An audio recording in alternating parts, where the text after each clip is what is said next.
Hello and welcome everyone, Lala here, and today I'm reviewing the Gamdias HEBE V2. Apologies if I'm saying that wrong. HEBE. Who knows? But anyway, it's a stereo gaming headset from Gamdias. Now, I reviewed some of their products about a year or so ago, and they sent me some stuff a while back, and I haven't had a chance to get round to it. But finally, I'm getting a chance to get stuck in with some of the stuff they've sent me. So this is kind of, a lot of their stuff is kind of their V2 products that are kind of have been released over the last 6 months or so. But this is the version 2 of the HEBE. It's a stereo gaming headset, and it uses 3.5 plug adapters rather than and connectors rather than USB, which the previous one I had a look at did. Anyway, as customary with my reviews, goodbye box. So here's the headset itself. As you can see, has a boom arm which pops out from the side there. Quite stiff on that, I will say, but the actual kind of arm itself is very flexible. In fact, I'd say too flexible, because it doesn't actually hold that well in all the positions you give it. It holds in the basic one, I'm putting it around about there, but any small alterations it sometimes flops about a little bit floppy. You will probably be thinking, hang on, this looks quite similar in design to a SteelSeries headset, which was my first thought when I saw it, because of the suspension band headband at the top here, and also these two metal rails that you've got going over the top. Now, that's not necessarily a bad thing. I think if Gamdias have been inspired by SteelSeries, that's a good thing, because actually I really do like SteelSeries suspension headband system and rails. It makes it quite flexible. You can do a fair bit of twisting with it, and you can obviously hold it up here. Now, you will hear things might not be as tight as a SteelSeries headset. The plastic kind of cups do have a fair bit of wiggle to them, which isn't necessarily a bad thing, and the padding on the inside, actually, it feels, unfortunately, it feels a lot nicer to the hand than it does while it's on your ears. It's not necessarily uncomfortable, but it just doesn't feel like there's a lot of padding there, whereas when you actually touch it, it does feel quite nice and soft. It does, you know, if you push in, you can probably see that actually it goes in quite quickly. There's not a lot to really support it there. It's not necessarily uncomfortable, but I wouldn't say it's the fluffy marshmallows of fluffy marshmallowiness. I don't know where I'm going with that at all, but it's not the most comfortable headset out there, basically. That said, the sound quality from this is pretty good. Obviously, there's no way for me to do a sound test with you guys to hear. The sound overall is actually okay. It's probably a bit flat across the low, mids, or rather bass, mids and highs. Nothing really standing out too much. Then again, this is a £30 headset. I think you can get it on Newegg for $26.90. In the US, it retails, from what I've seen, as $39.99 on Amazon US or .com. So this is kind of an entry-level headset. That said, there are a few headsets that I've seen in the past and had a chance to review which do sound a bit better at that price point. However, the suspension band at that £30 price mark, you can't get a SteelSeries Siberia V3 for that price, and I don't think you can get even a V2 for that price. They're sort of £40–50. So if you do like that design, and you know, the fact that you don't have to constantly readjust things, it just fits snugly on your head. Well, I said the earpads aren't necessarily the best out there.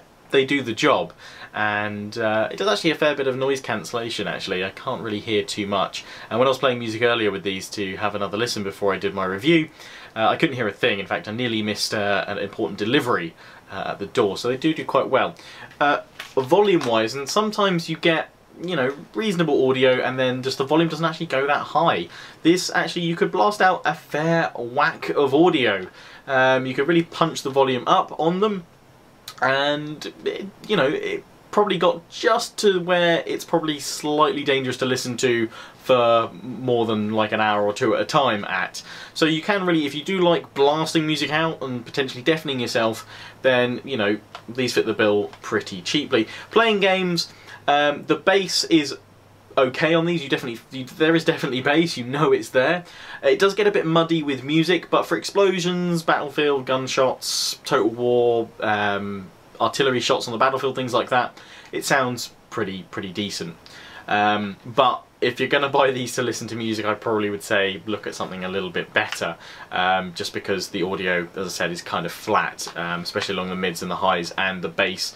If it is kind of quite a bassy song, it does get a bit muddy, and it does disturb and disrupt some of the vocals a little bit. But you know, for kind of everyday general use, it's okay. Now I should say the connector at the bottom of this is a 3.5 jack. Now you can actually use this straight into, as it said on the box, PS4 using this single jack on it, which is pretty darn good. I like that it's multi-compatible, and again for that low price point you can use that. Now some of you are thinking, well, how can you use it with your PC unless you've got one of these adapters or something like that? Well, it also comes with this inline remote, which has the two 3.5mm jacks that you're going to need to plug into your PC. One for your headphones, the camera's not going to focus on that one, and one for the microphone. So you plug the end of the headset, the single pin, into the inline control, and now it's connected up to the two pins. Now we'll just show you the controls. It's pretty basic. You've got a volume scroll wheel slider. Now this is actually quite a cool looking thing. Again, Gamdias do know how to stylize their products, and they do make them look pretty cool. I mean, this looks kind of like some kind of deep space, I don't know, carrier or hauler.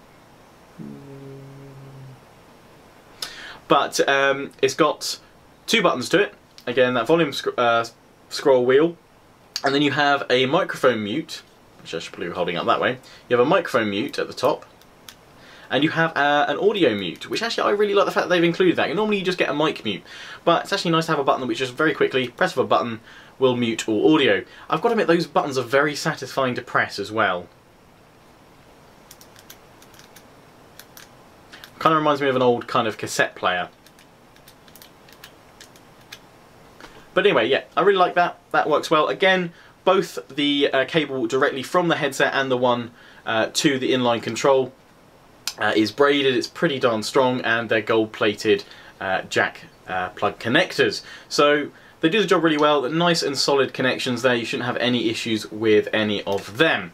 Now I'm quickly going to do a mic test with the HEBE V2, and I'm going to compare that up to the Sharkoon G-Zone, which is priced at around £40, or you can get it around about 30 to 40 depending on your where you look, and it's the closest kind of competitor that I have lying around at the moment to compare to this headset. Obviously you can check my previous Gamdias headset reviews in the description.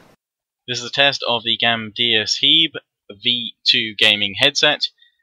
For my review of the HEBE V2 using the microphone that is attached to the headset. This is a test using the Sharkoon G-Zone gaming headset with its microphone to compare against the Gamdias HEBE V2. So we've had the mic test there with the HEBE V2 and the Sharkoon G-Zone. I felt that was a fair kind of comparison there. Obviously the G-Zone is much clearer, a slightly better bass.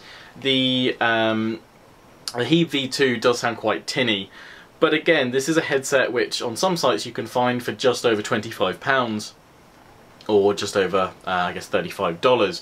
So, you know, it's not meant to be smashing the top contenders and loads of other headsets out of the way. It's meant to be an affordable, reasonable headset. So I'm going to wrap up now and give it a score. And, well, it's okay. It's personally, there's things. The main thing I like about it is the fact they've gone for kind of a SteelSeries-esque design with the headband and the rods over the top. I actually like the boom arm on this a lot more than the previous Gamdias headsets that I've reviewed. I like that it's flexible. It's a little bit too flexible, and it could actually be slightly longer. The microphone though isn't that great, and you guys will know that I've watched my headset reviews for quite a long time. I get very anal about the microphones on headsets, and you know, it's taken me a long time to find a headset that actually has a really decent mic that's not an XLR.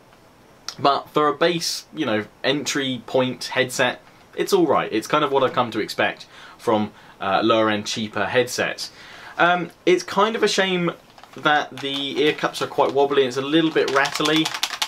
I mean, doesn't seem like it's going to break, but it doesn't sound great either when you can do that with it. But it feels pretty durable, you know, I'm moving it about a fair bit, and it's with these rods as well that helps keep its shape and gives it a bit more strength to it. So that's okay.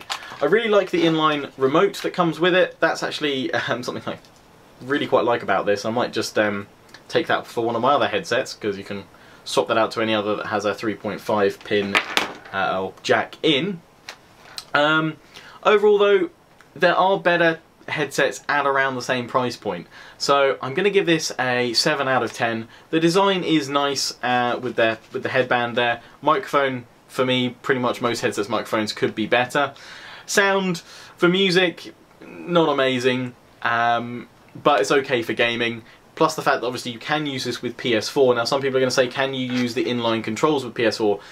No, because they're off the two 3.5mm plugs, and there is no inline attached to the 3.5 single jack there, unfortunately. So you'll have to do all that control via your PS4 and its controller.